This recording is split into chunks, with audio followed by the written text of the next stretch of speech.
Assalamualaikum. Welcome back to my channel. ഇന്ന് ഞാനൊരു അടിപൊളി ഷവർമ കമീറയായിട്ടാണ് വന്നത്. അതിന് മുന്നേ നിങ്ങൾ എൻ്റെ ഈ ചാനൽ സബ്സ്ക്രൈബ് ചെയ്തില്ലെങ്കിൽ പ്ലീസ് ഒന്ന് സബ്സ്ക്രൈബ് ചെയ്യുക. ആ കുഞ്ഞു ബെല്ലൈക്കണും കൂടി അമർത്തിയാൽ ഞാനിടുന്ന വീഡിയോസ് വളരെ പെട്ടെന്ന് തന്നെ നിങ്ങൾക്ക് നോട്ടിഫിക്കേഷനായി കിട്ടുന്നതാണ്. അപ്പോൾ നമുക്ക് കമീറയ്ക്ക് വേണ്ടിയിട്ടുള്ള ഡോ തയ്യാറാക്കാം. അതിനായിട്ട് ഞാൻ 2 കപ്പ് മൈദയാണ് ഇതിലേക്ക് ഉപയോഗിക്കുന്നത്. സ്പൂൺ പഞ്ചസാര, 1 ടീസ്പൂൺ ഈസ്റ്റ്, ആവശ്യത്തിന് ഉപ്പും കൂടി ആഡ് ചെയ്ത് കൊടുക്കാം. 1 മുട്ടയും കൂടി പൊട്ടിച്ചൊഴിച്ചിട്ട് നമുക്ക് നന്നായിട്ടൊന്ന് കൈകൊണ്ട് മിക്സ് ചെയ്ത് കൊടുക്കാം. ഇത് നന്നായിട്ട് കൈകൊണ്ട് മിക്സ് ചെയ്തിട്ടുണ്ട്. ഇനി ഇതിലേക്ക് നമുക്ക് ഇളം ചൂട് പാലൊഴിച്ചിട്ട് ഒരു ഡോ രൂപത്തിൽ കുഴച്ചെടുക്കാം. പാലെടുക്കുമ്പോൾ എല്ലാവരും ഒന്ന് ശ്രദ്ധിക്കുക, ഇളം ചൂട് പാലാണ് വേണ്ടത്. നന്നായിട്ടൊന്ന് കുഴച്ചെടുക്കാം. നമ്മുടെ ഡോ നന്നായിട്ട് സോഫ്റ്റ് രൂപത്തിൽ കുഴച്ചെടുത്തിട്ടുണ്ട്. ഇനി ഇതിൻ്റെ മേലേക്ക് നമുക്ക് കുറച്ച് ഓയിൽ ഒഴിച്ചിട്ട് തടവി കൊടുക്കാം. എല്ലാ ഭാഗത്തും ഒന്ന് ആക്കി കൊടുക്കാം. ഓയിൽ എല്ലായിടത്തും ഞാൻ നന്നായിട്ട് തടവി കൊടുത്തിട്ടുണ്ട്. ഇനി അതൊരു 1.5 മണിക്കൂർ നമുക്ക് റെസ്റ്റ് ചെയ്യാൻ വെക്കാം. അപ്പോൾ ഇതൊരു 1.5 മണിക്കൂറായിട്ടുണ്ടാവും. ഈ ഡോ നന്നായിട്ട് പൊങ്ങി വന്നിട്ടുണ്ട്, ഡബിളായിട്ടുണ്ട്. നമുക്കിതൊരു ചെറിയ ബോൾസ് ആയിട്ട് എടുക്കാം.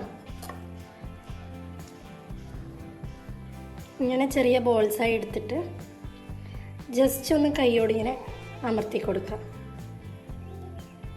അങ്ങനെ ഓരോന്നും നമുക്ക് ചെയ്തെടുക്കാം. അങ്ങനെ എനിക്കൊരു 15 ബോൾസ് ഇങ്ങനെ കിട്ടിയിട്ടുണ്ട്. ഇനി ഇത് നമുക്കൊരു 10 മിനിറ്റ് റെസ്റ്റ് ചെയ്യാൻ വെക്കാം. അതിനു മുന്നേ ഞാൻ നേരത്തെ വിട്ടുപോയ ഒരു കാര്യമാണ്, നിങ്ങൾ പ്ലേറ്റിലേക്ക് വെക്കുമ്പോൾ കുറച്ച് മൈദപ്പൊടി ഇട്ട് കൊടുക്കണം, കാരണം പറ്റിപ്പിടിക്കാൻ സാധ്യതയുണ്ട്. അപ്പോൾ ഇതൊരു 10 മിനിറ്റ് നമുക്ക് റെസ്റ്റ് ചെയ്യാൻ വെക്കാം.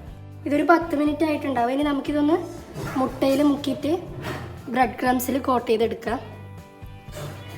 ഇങ്ങനെ ഇവയെല്ലാം ചെയ്തതിന് ശേഷം നമുക്കൊന്ന് ഫ്രൈ പാനിൽ നന്നായിട്ട് പൊരിച്ചെടുക്കാം. ഇതൊന്ന് നമുക്കൊന്ന് ഫ്രൈ ചെയ്തെടുക്കാം. ഫ്രൈ ചെയ്തെടുക്കുമ്പോൾ നമ്മൾ പ്രത്യേകം ശ്രദ്ധിക്കണം, ലോ ടു മീഡിയം ഫ്ലെയിമിലായിരിക്കണം തീ ഉണ്ടാവേണ്ടത്. ഇതിൻ്റെ ഉള്ളിൽ നന്നായിട്ട് വേവേണ്ടതാണ്. അപ്പോൾ നമ്മൾ ഫ്രൈ ചെയ്യുമ്പോൾ നന്നായിട്ട് ശ്രദ്ധിക്കുക. അപ്പോൾ ഇതാണ് ഈ കമീർ ബോൾസിൻ്റെ ഒരു പരുവം. ഇനി നമുക്കിതിലേക്ക് ഇതിൻ്റെ ഫില്ലിംഗ് ചേർത്ത് കൊടുക്കാം. ഈ ഫില്ലിംഗ് ഞാൻ മുന്നേ ബ്രെഡ് പോക്കറ്റിൻ്റെ വീഡിയോയിൽ ഇട്ടതോടെ ഞാൻ വീണ്ടും കാണിക്കുന്നില്ല. ഞാൻ വേണമെങ്കിൽ ഇതിൻ്റെ ലിങ്ക് ഡിസ്ക്രിപ്ഷൻ ബോക്സിൽ ഇട്ട് കൊടുക്കാം. ഇത് ഷവർമയുടെ ഫില്ലിംഗ് ആണ്.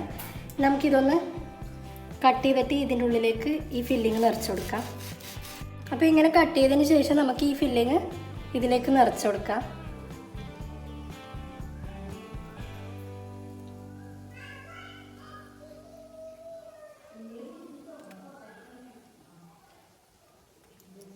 ഇതുപോലെ നിറച്ചിട്ട് നമുക്കൊന്ന് ചെറുങ്ങനെ പ്രസ് ചെയ്ത് കൊടുക്കാം. അങ്ങനെ നല്ല ടേസ്റ്റി ആയിട്ടുള്ള ഷവർമ കമീറ ഇവിടെ റെഡി ആയിട്ടുണ്ട്. നിങ്ങളെല്ലാവരും ഇതൊന്ന് ട്രൈ ചെയ്ത് നോക്കുക, നല്ല അടിപൊളി ആയിട്ടാണ്. അപ്പോൾ എൻ്റെ ഇന്നത്തെ ഈ വീഡിയോ ഇഷ്ടമായെങ്കിൽ ലൈക്ക് ചെയ്യുക, ഷെയർ ചെയ്യുക, കമൻറ്റ് ചെയ്യുക. താങ്ക്